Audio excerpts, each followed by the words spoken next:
I believe that having fought a civil war, which for historians, they will agree that there are many countries, powerful nations, who were happy to see Nigeria divided, and they took sides. But God, in His infinite powers and mercy, helped us to overcome that needless war where we took guns against ourselves, to come back under the policy of move on to one Nigeria. And I think, regardless of what anybody will say, we have made some progress as a nation.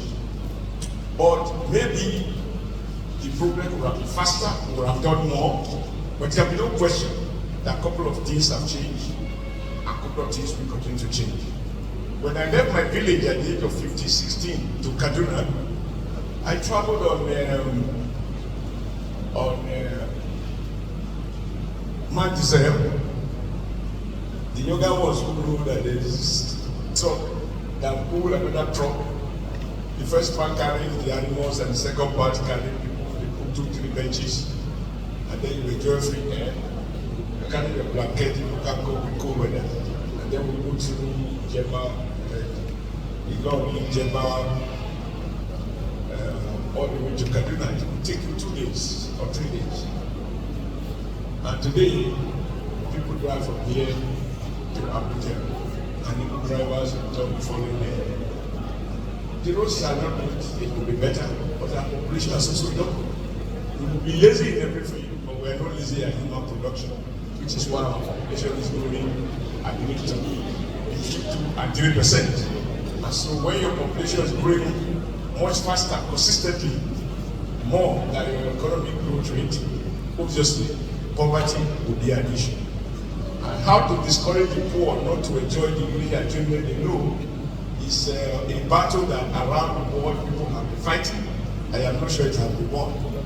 Because those who don't belong to any club, don't belong to any other club, they belong to a club, whether there's light, there's no light, people know their way. And the result is that our economy, our population has almost doubled.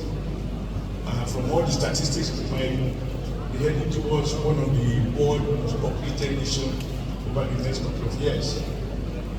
So this poses huge challenges, because the land mass called Nigeria will not expand, but those who populate it will continue to expand. And population, with climate issues and the encroachment of the desert, and forest disappearing in part of the south. There are other things arising from the fact that more and more people are coming in, and the arable land is getting smaller as a result of forces external to Nigeria. And yet, we must make it. I will start by looking at where we are now. I think Nigerians are unanimous, particularly people of my age and even people who are a bit younger, like but democracy is not just a means to an end, it is an end in itself. The fact that you have the power, you have the right to complain, to criticize, and go home and sleep, to abuse the president of Nigeria and you go home and sleep. Once upon a time, we had laws of that dictatorship that says if you teach what you are not paid to teach, you can be deported, and lecturers will be deported for teaching what they are not paid to teach. Today you can choose to say anything in the university environment or outside. The more you abuse the government, the more people are likely to come for you. And for people like us who have been detained because we expressed opinion or we took some steps which the state considered inimical to public good, we were put away for some time to quote, teach us a lesson. And when you complain, you go to court, lawyers put on their wigs and gown and approach the high court to enforce your fundamental human right. The judges remind you their hands are tied. Because there is this decree that says, once you are detained, no court can inquire into why you were detained. So just imagine you are in pain and you are not allowed to cry. Therefore, I will say, when you watch some of our cable news in the morning, the afternoon and the evening, people who are not favored at a particular time, they write off our democracy that is on. I've listened to, for example, people with Benin who try to evaluate the import of the reunion between the Edo and Delta, the APC, because there was also PDP before. And then they start to call people names, etc., etc. But those who are talking are poor history of their own life. And those who are talking include people who help us to realize by their own action that a city vice president, see my voice is getting louder now, a city vice president can become, while retaining the position of the vice president, to an opposition political party and retain his position as vice president. The Supreme Court pronounced on that. Why did he become? Because he wanted to challenge the then president so that he will become president. He will have patience to wait for just another 4 years. And at that time, I was the official opposition as the president of the Nigerian Labour Congress. He then went to Lagos to seek admission to another party called Action Congress and to become the presidential candidate of that party to contest against his own boss. And he lost. This same person who is louder criticizing what has happened in Delta just before yesterday and a few other things that happened elsewhere. This same person, whether he became or defected back to PDP and again beat for power. Again he lost.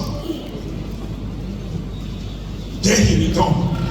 He again became back to APC.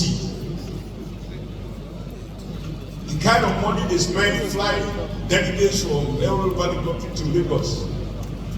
And he ran for primaries against President Buhari. And he lost as APC aspirant. And of course, like you know this tool, he went back to PDP again to protest. This time against Bola Ahmed Tinubu, and he lost.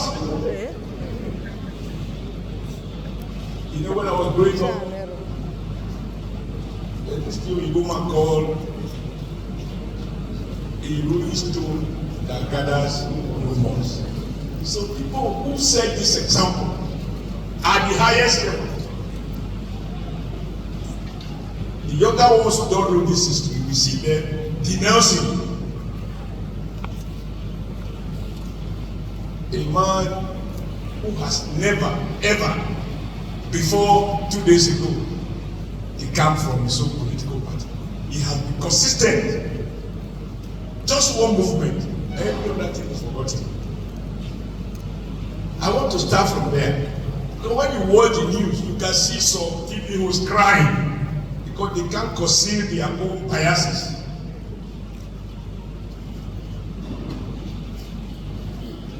They have forgotten that once upon a time we had a president who was rejected by his own people in the Southwest. And this president, in trying to force, to coerce people into his party, appointed the chairman of the leading opposition, then AMPP, I think one was to become his special advisor and collapse him. I mean, we can go on and on and on. They wanted to rewrite our constitution so that they can take on to Zimbabwe, where the president can be elected or re-elected or reappointed until he become completely senile. And the Nigerian people, including television,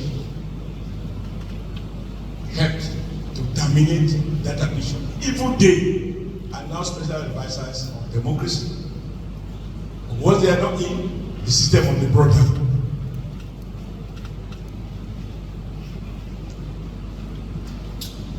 Once upon a time, these same people, a great friend of mine who was a governor when I was a governor, I invited him here to commission some of our red roof schools when we tried to reinvent education, which has otherwise been privatized indirectly. We're both governors. We can look at the book in terms of what, in percentage terms, what we invested in education, and compared to what they invested in education in Anambra State. Look, did I mention a state now? Yeah, in one state. And they were after taking advantage of Ojukwu's immense popularity, arising from his uncommon courage to fight for what he believed in the right of the people. And he became a governor. But for the fact that some of our media, the memory is not as deep, I do remember him saying, after governorship, he's going to return to banking system. But who was the bank when he was governor anyway? Who owns the bank? Who made the profit? But the immediate issue for me is discussing data and democracy. And those who argue that our democracy is collapsing into one-party state. So we had a guy who came in as governor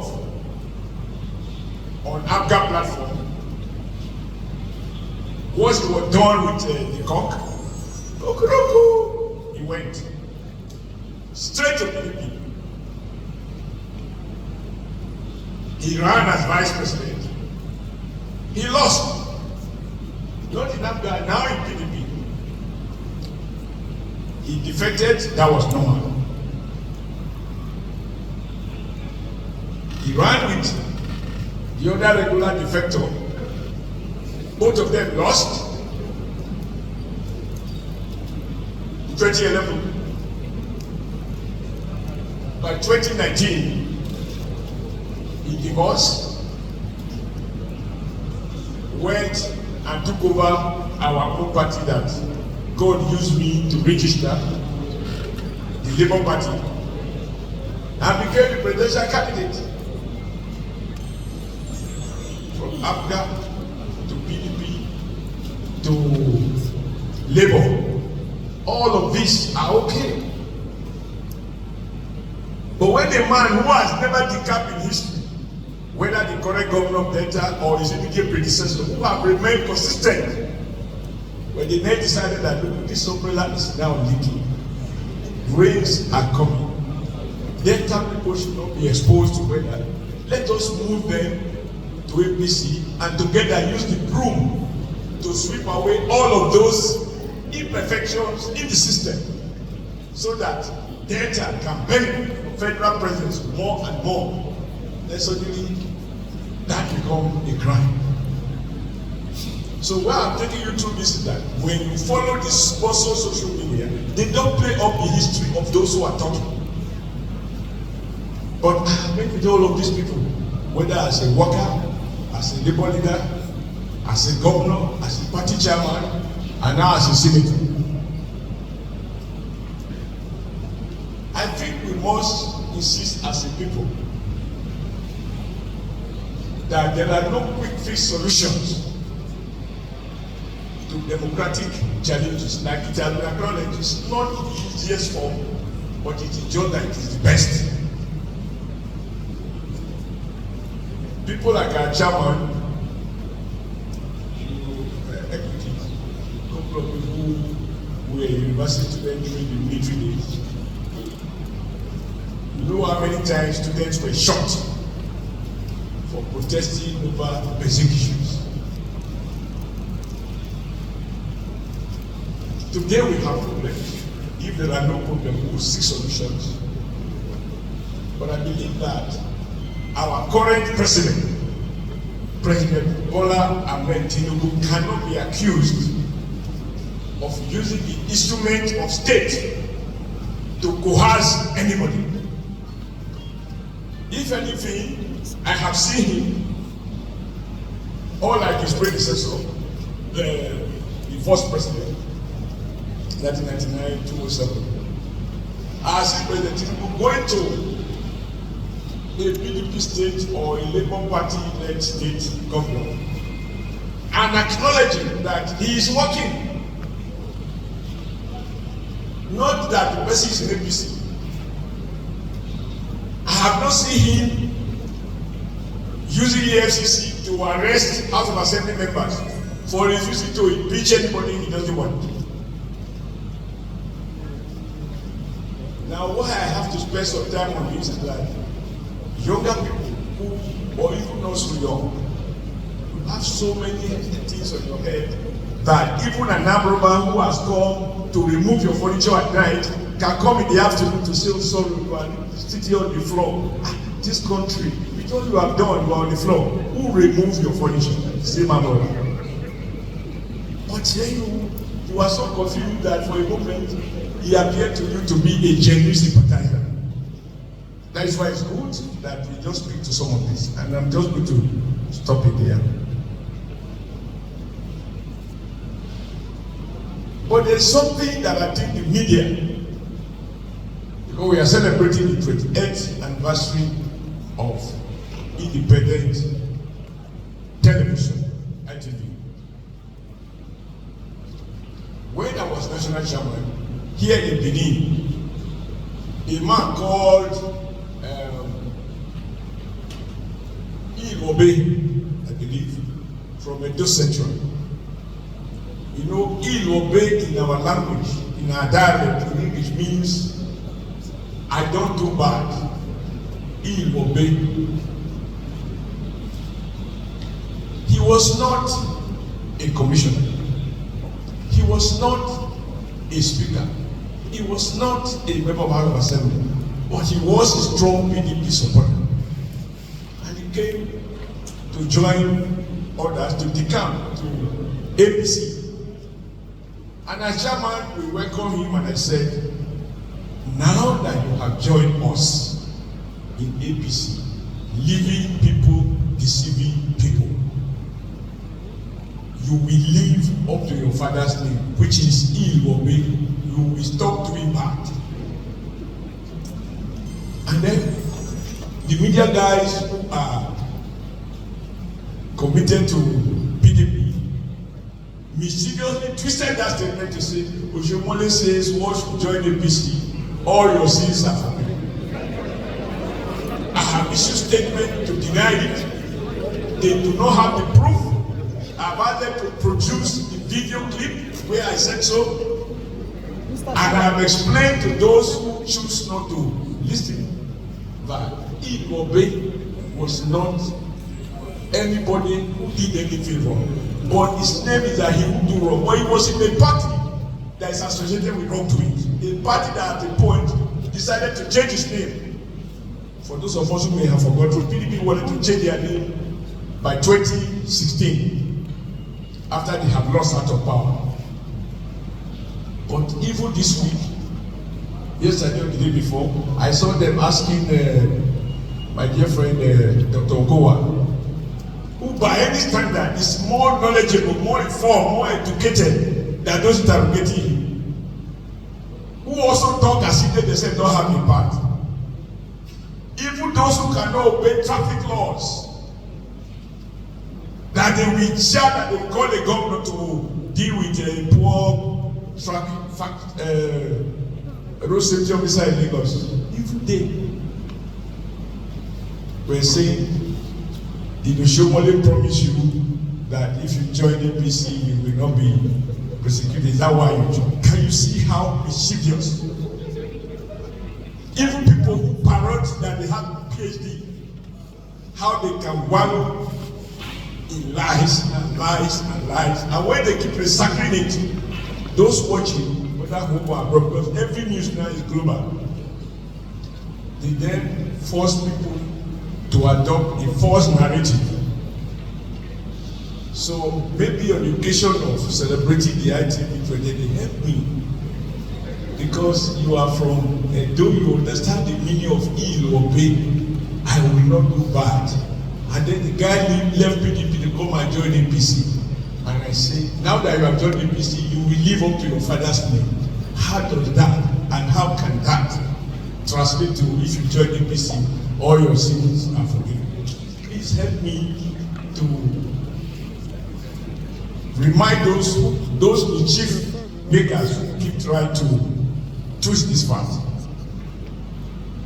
But the truth of the matter is that if you choose to engage in wrestling with facts, you can't defeat the truth.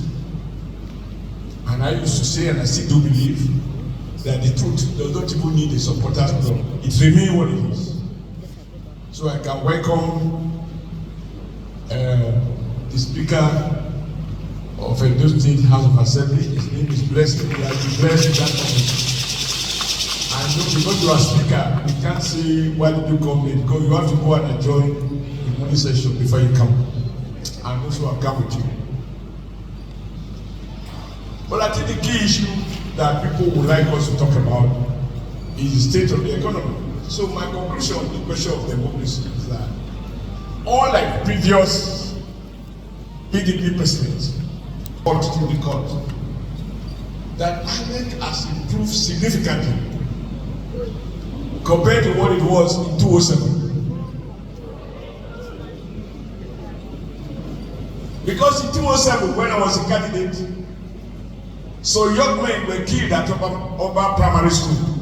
I will never forget that in the hurry. What was their crime? Like the chairman said, they too wanted to vote for me. And they would let them vote freely. And somebody opened fire and they were killed.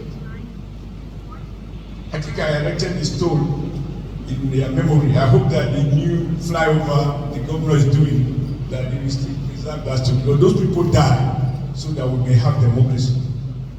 And I pray that God will bless them in heaven and help to provide for their parents. Today, the truth is, we face some huge economic challenges. And typically, when you face hardship, you are open to all kinds of manipulations by people who want to catch the fact of your challenges, to pose as if someone is responsible and that only they will fix it. But we must trace, how did we get to where we are? ITV, you are one of the best, you have one of the best ICAPs, playback. Today we have our problem.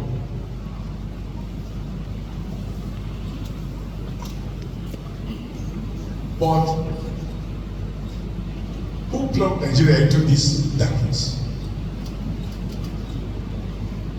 We are not necessarily going to engage in blame game, but anyone who doesn't know his past can't appreciate where he is, let alone figure out where he's going. We had the Vice President, Atiku Abubakar. On this occasion, he spoke the truth like a Catholic priest when he said, and I'm sure you have it in your archive, that his boss, he tried to separate himself from his president. But we know that in the system that we run, no ticket is valid for a president or for a governor if you don't have a deputy. So there is principle of collective responsibility. He said that President Obasanjo, I didn't want to mention him, but somebody just reminded me among the professors that when you write, when you quote, you must reference. Otherwise, you are accused of plagiarism. So I'm making reference, a footnote to explain the source of the information. lecturer just minted that to me and I saw it. That is why I have to amend. Vice President Atiku Abubakar pretended as if he was crying, said President Obasanjo spent $16 billion to fix Nigeria power, and according to him, all the expenses, all the contracts were fully paid for. The more dollar they pour in, the darker Nigeria became. Vice President Atiku said so, for purpose of reference only. I think on that occasion he spoke the truth, and the Bible said that thou shalt not lie. He didn't lie. At least for that, he should be appreciated. But when he now talks as if he wasn't part of that dark hour, then I have a problem. Because to have sustainable economic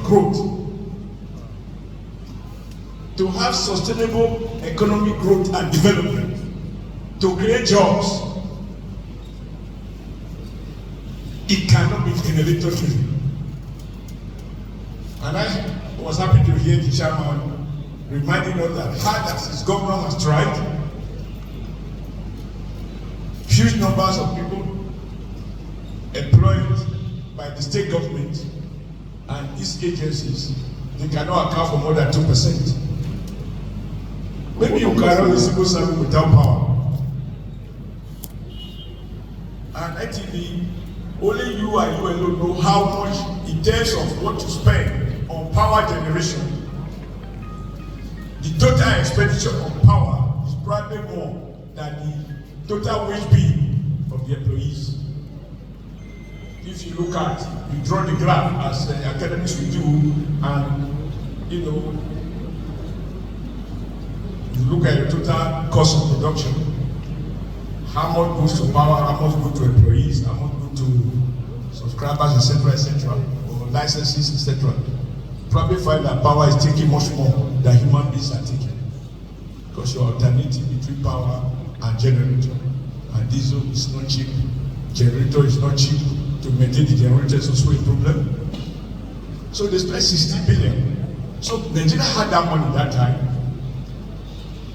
But what he didn't say is that that money they took, in the manner that they took it, future governments have to pay for it.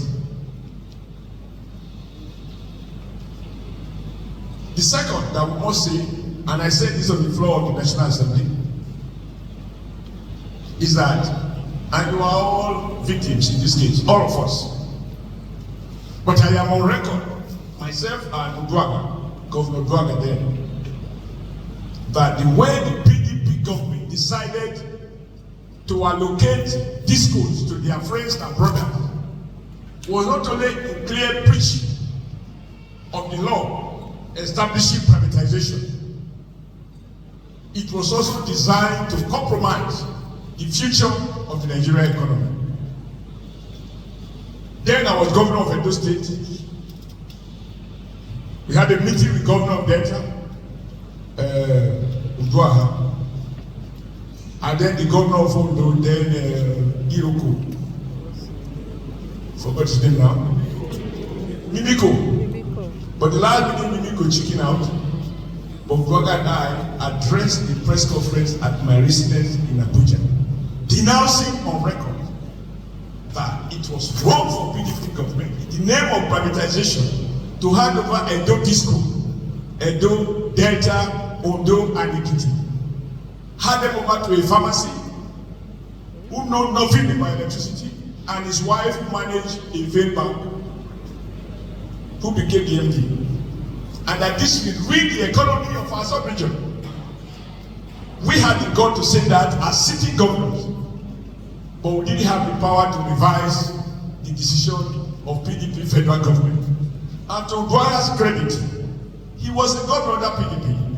Of course, I was not a governor of that PDP. But we both agree that on any issue we believe we destroy the economy of Delta, Edo, Ekiti, we should have gone to be on record that this is wrong. Today, and even before now, while I was governor here,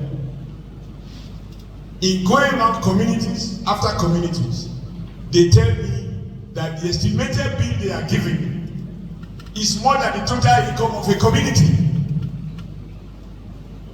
I don't know now whether the woman is still the MD, whether the man is still the chairman, because I hear that they have borrowed and taken much more than they ever invested. And I spend the taxpayers' money to buy transformers, to extend electricity to different communities. And once we have done that, these transformers become the property of this discourse. So in trying to understand the origin of this abuse, you must ask the question, who handed over our common will to private people? Totally incompetent and in clear violation, because the Privatization Act says to participate in anything that government was going to privatize, the person must have proven knowledge of the sector and they must have the financial wherewithal. The whole idea is to bring in private capital so that government can have more resources to deal with basic infrastructure. But this thing was done in the manner that was done. And today, we are there. I argue, and I still do believe, that our task now as APC government is not to lament this abuse by PDP.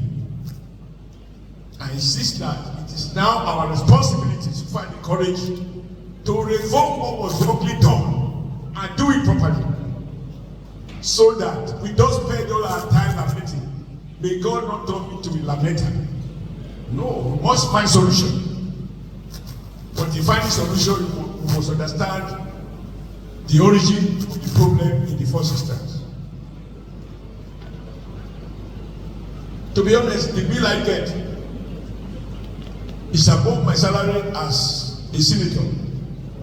Check my road every other time, my light is disconnected in Benin. I don't live here, but I have to put on light at night. No air condition, because I don't stay here. And when the bill is gone, it's beyond me. So if that is my experience, you who have no voice sometimes, what is your experience? How are you going to grow the economy with your power? And that is why I believe that this president, who has already shown enormous courage in taking difficult decisions, that same courage needs to be invested to revoke the privatization which was done, to do it properly, and to abolish and criminalize anyone who collects money for power that he did not deliver. That is the irreducible minimum responsibility of the state. And I know in the Senate we have passed this resolution. We have asked the Senate Committee on Power to go through the whole gamut and recommend what we have to do as Parliament to criminalize and send to prison those who steal money from your pocket. Because it's pure stealing. When you collect money for services you have not rendered.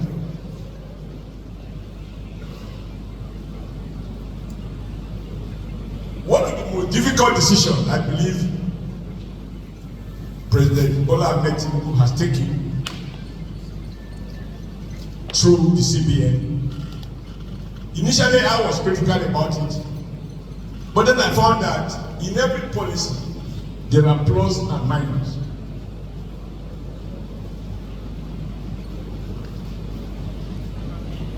By the time Emefiele was pushed out of the bank, he created a monetary policy regime in which, if he knows you and you belong to the presidency, the cabal of that time, if he allocated $10 million to you at 350 naira to the dollar, you can go and sell it for 800 naira to the dollar, and you make double profit without a postal address and without employing anybody. And so you have a dual education system. One for those who have no connection, the other for those who have power. But President Tinubu, to his credit, decided, unlike some other people will do, that he will not partake in this stealing. So from day one, CBN, whatever you said to those who have no connection, it is the same thing you will say even to the villa if they have to buy dollar. So you may not like the exchange rate, but you can't question that it has eliminated free money from the system. And for you to understand the damage done by free money is that people who don't toil to earn spend recklessly and distort the values of young people. There's a young man who was meant to have imported the car and put it in a cargo plane to bring it here because he got into a Memphis exchange rate system. Dual exchange rate, one for the rich, the connected, and the other for the rest of us. Now, he tried to match it. Of course, the dollar, the naira has suffered devaluation. At the point it went to 2,000, but it's coming down now to an average of 1,500. I believe that with some consistency, it's like a tumor that has grown. I believe it will return to its sensible level. But to achieve that, I also believe government not only need to sustain what it's already doing. On the fiscal side, we will have to do something different. That is to say, anything that we can produce in Nigeria, including the uniform of the army, the uniform of civil defense, the uniform of the uniform of immigration, the uniform of police, and the uniform worn by all agencies of government should be produced in Nigeria.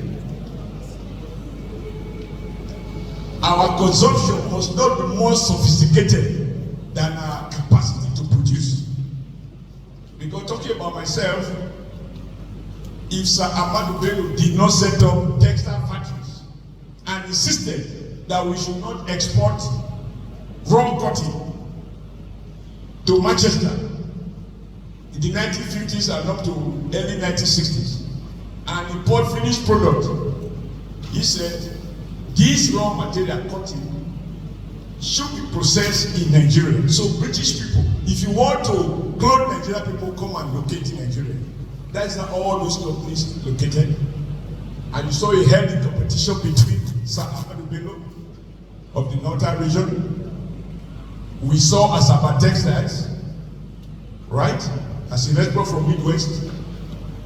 We saw Onitsha General Cotton Mill as a response from the southeast, and then Aba Textile, also in the southeast. We had Ikeja Textiles, one was response to the southwest, and several other textile factories around Lagos, Kaduna, all over Nigeria.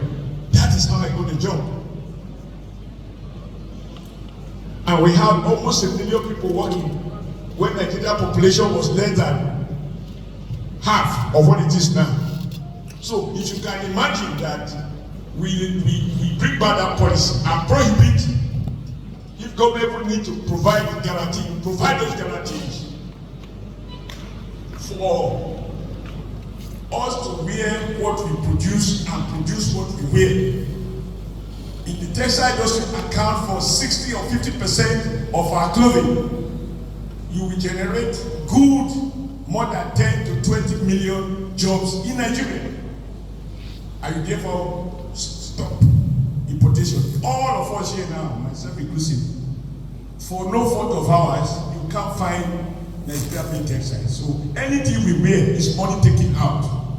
So we are exporting our jobs out and importing unemployment and poverty to Nigeria. I think that is the next thing this government has to do, particularly after using the first step to stabilize the system. In terms of job creation, it has to come from manufacturing sector. I will expect him to begin to work on that. A complete new industrial policy. Between now, 2027 and 2032, I want President Tinubu to go down in history as the man who reinvented the things that were destroyed by previous government before he came in. I don't think many of you are too young to remember Mancheli. I went there to organize a strike in Port Harcourt because I thought they could pay better wages. And Mancheli was getting their raw material from rubber for which Edo Delta was very well known. Our farmers produce those rubbers, Macheli process them, and they motorize our vehicles. Where is Macheli? It is located. Why? It is located because we subscribe to a new policy which says you can import anything to Nigeria. When it's Dunlop in Kenya, again I went to Dunlop to organize strike, demanding better wages. Now Dunlop is gone, Michelin is gone, but all your tires and my tires are either Dunlop or Michelin, 80% of them. Can we not insist that Mr. Michelin, you walk away from this house? We're not going to use you. If you want us to use you, we turn back. Whatever guarantee you need, we provide. That is where those students in chemical engineering, University of Benin, computer science, mechanical engineering, if these production and productive industries are not here, where are the chemical engineers going to work? Jobs they don't drop from heaven. They are the result of well thought out industrial policies. The banks will make money, but they will not create jobs. Now with capitalization, I think some of the jobs they are doing, they are casual. The real employees of the banks are very few. So, if we are going to deal with, I saw a policeman here, no matter what you do, if more and more people are unemployed, security will remain a huge challenge. So I believe that should be the next phase of President Tinubu's industrial revolution, to return us back and revive the policies. And the good news, the father and the grandfather, the mother and the grandmother of free market, they themselves are leading us, if you ask me, by example. Because America's Trump, or Trump's America, now says America first. America first. Shall we also in unity in this room say Nigeria first? You want to send Michelin in Nigeria, Michelin tires, come to Nigeria. Nigeria first. Built as if it's our pure water. Across Nigeria. So, Mr. Toyota, we have the largest market for you. So, Japanese, if you still want to retain this market, come to Nigeria. Because Nigeria first. Otherwise, we will stop importation of Toyota.